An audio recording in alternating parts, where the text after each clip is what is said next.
السلام علیکم ورحمۃ اللہ وبرکاتہ۔ نحمدہ ونصلی علی رسولہ الکریم، اما بعد فاعوذ باللہ من الشیطان الرجیم، بسم اللہ الرحمن الرحیم، انک لعلی خلق عظیم، صدق اللہ العظیم۔ وقال النبی صلی اللہ علیہ وسلم، انما بعثت لاتم مکارم الاخلاق، او کما قال علیہ الصلوۃ والسلام۔ وہ دانائے سبل ختم رسل مولائے کل جس نے غبارے راہ کو بخشا فروغ وادی سینہ، نگاہ عشق و مستی میں وہی اول وہی آخر، وہی قرآن وہی فرقان وہی یاسین وہی طٰہٰ۔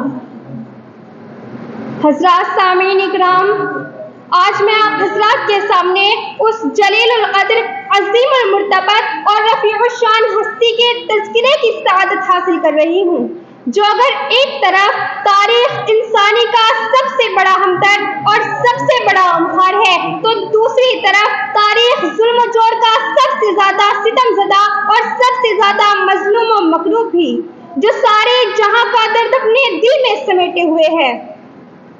جو خنجر چلے کس پر تڑپتے ہیں ہم امیری کا مصداق ہے، جس نے دنیا کو اخلاق و تہذیب کا درس دیا، صنف انسانی کو محبت کا پیغام سنایا، جس نے امت کو اچھی سیرت اور خلق عظیم کا سبق پڑھایا۔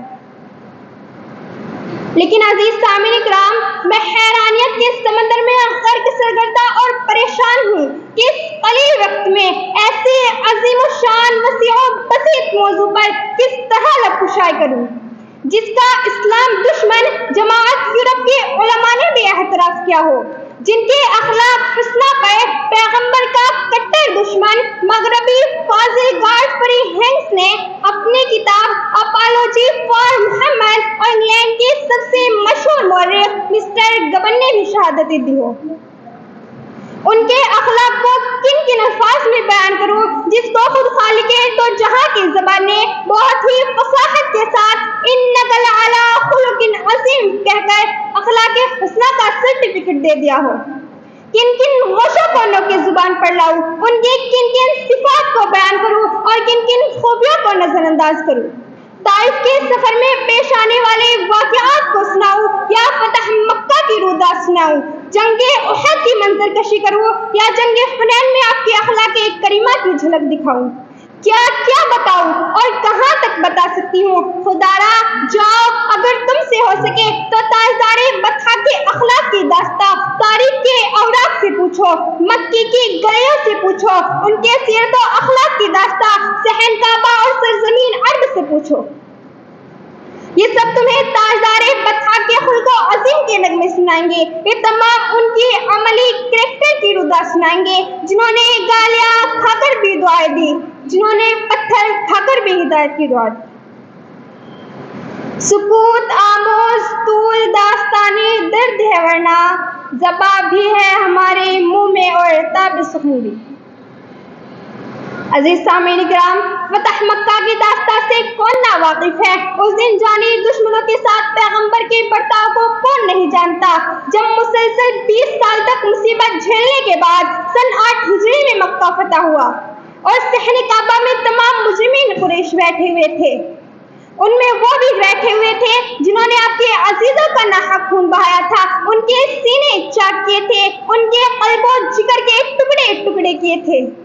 وہاں وہ بھی موجود تھے جنہوں نے آپ صلی اللہ علیہ وسلم پر نجاستیں پھینکی تھی، وہاں وہ بھی موجود تھے جنہوں نے آپ پر پتھر برسائے تھے، وہاں وہ بھی موجود تھے جنہوں نے آپ کے راستے میں کانٹے بچھائے تھے۔ ہر ایک کو ماضی میں کی ہوئی اپنی اپنی شرارتیں یاد آ رہی تھی اور آپ کے پیچھے 10,000 خون اشام تلوار محمد صلی اللہ علیہ وسلم کے اشارے کی منتظر تھی۔ دفعتاً زبان مبارک کھلتی ہے، سوال ہوتا ہے، قریش بتاؤ آج میں تمہارے ساتھ کیا سلوک کروں، آج میرا تمہارے ساتھ کیا برتاؤ ہوگا؟ دبے الفاظ میں جواب ملتا ہے، محمد تو ہمارا شریف بھتیجا ہے۔ ارشاد فرماتے ہیں کہ جاؤ، آج میں وہی کہتا ہوں جو حضرت یوسف علیہ السلام نے اپنے بھائیوں سے کہا تھا۔ لا تثرب علیکم اليوم اذهبوا فانتم طلقاء کہ جاؤ تمام اہل مکہ سے کہہ دو کہ آمنہ کا راز دلارا اقتال کی بھٹی میں جھونکنے کے لیے نہیں آیا. جاؤ مکہ کی ماں سے کہہ دو آج تمہاری ممتا کو نہیں لوٹا جائے گا. جاؤ بچوں سے کہہ دو آج تمہیں یتیم نہیں بنایا جائے گا. جاؤ مکہ کی بہنوں اور حسینوں سے کہہ دو تمہاری عزت اور آبرو کو داغدار نہیں کیا جائے گا, تمہاری اوڑھنی نہیں چھینی جائے گی. جاؤ آج تم سب کے سب آزاد ہو. آج معافی کا اعلان ہے. جو کعبہ میں داخل ہے اس کو بھی امن, جو دار سفیان میں پناہ لے اس کو بھی امن, جو اپنے گھر کا دروازہ بند کر لے اس کو بھی امن. یہ ہے محسن اعظم کی اخلاق سیرت. عزیز سامعین کرام, اس میں کوئی شک نہیں کہ دنیا میں بے شمار انبیاء ان گنت مصلح قائد و راہبروں نے جنم لیا, مگر خدا کی قسم کبھی بھی ارض و فلک نے ایسی ہستی نہیں دیکھی جنہوں نے پتھر کھا کر بھی ہدایت کی دعا دی, جنہوں نے گالیاں سن کر بھی ہدایت کی دعا کی ہو. آپ نے دنیا والوں کے سامنے اخلاق کا وہ نمونہ پیش کیا کہ بڑے سے بڑے اسلام دشمنوں کو بھی اسلام کے در پر سنا پڑا. سبحان اللہ. عزیز سامعین کرام, میں تاجدار بتا کے اس وقت یہ اخلاق کو کن کن الفاظ میں بیان کروں جب کائنات کا بے مثال سخی حاتم کا لخت جگر, حاتم کی بیٹی سن 9 ہجری میں جنگ میں پکڑ کر دربار رسالت میں لائی گئی تو سر سے چادر سرک گئی تھی, سر کھلا ہوا تھا.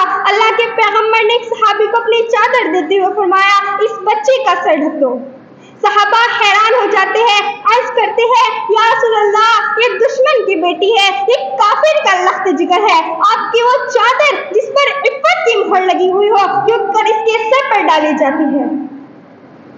ارشاد فرماتے ہیں کہ بیٹی بہرحال بیٹی ہوتی ہے, دوست کی ہو یا دشمن کی. جس طرح میں اپنی بیٹی کا سر بڑھانا نہیں دیکھ سکتا اس طرح میں دشمن کی بیٹی کا بھی سر بڑھانا برداشت نہیں کر سکتا.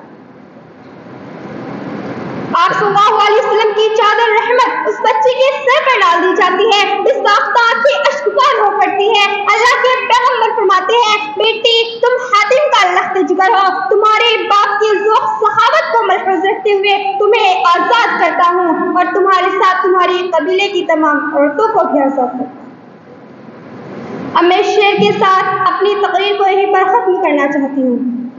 اس محسن اعظم نے چاہت کیا کیا نہ دیا عالم کو, اس محسن اعظم نے چاہت کیا کیا نہ دیا عالم کو, دستور دیا منصور دیا کئی راہیں دی کئی موڑ دی. وآخر الدعوانا الحمدللہ رب العالمین برحمتک یا ارحم الراحمین. السلام علیکم ورحمۃ اللہ وبرکاتہ.